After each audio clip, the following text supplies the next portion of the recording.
ថ្ងៃគេការគេសើចសប្បាយថ្ងៃខ្ញុំការមិនលឺសំឡេងយំសំឡេងនេះនៅក្បែរទ្រូងខ្ញុំសូមប្រាប់ការពិតអូនអនណាស់មានបងជាប្តីអូនអនណាស់ដែលបងអាណិតតែអូនយំព្រោះអូនខូចចិត្តរៀបការនឹងបងអូនប្រាប់ថាមិនបានស្រឡា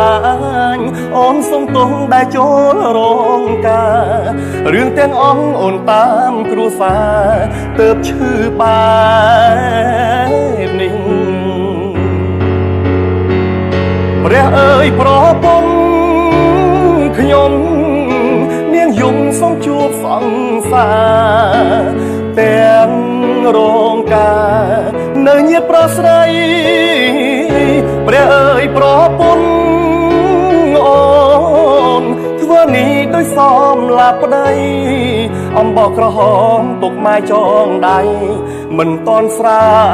យផងឈ្មោះបងជាប្តីមិនអាចថែមុំបងព្រមកាត់ចិត្ត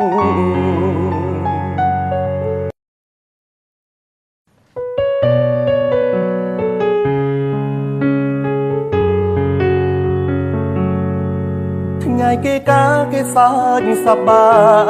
យថ្ងៃខ្ញុំការមិនលឺសំឡេងយំសំឡេងនេះនៅក្បែរទ្រូងខ្ញុំសូមប្រាប់ការពិតអូនអនណាស់មានបងជាប្តីអូនអនណាស់ដែលបងអាណិតតែអូនយំព្រោះអូនខូចចិត្តរៀបការនឹងបងអូនប្រាប់ថាមិនបានស្រឡា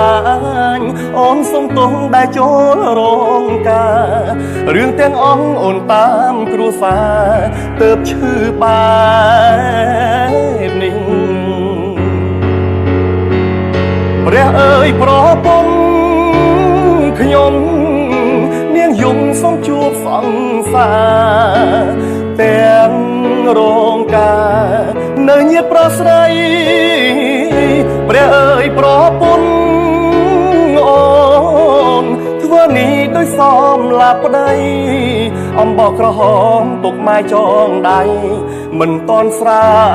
យផងឈ្មោះបងជាប្តីមិនអាចថែមុំ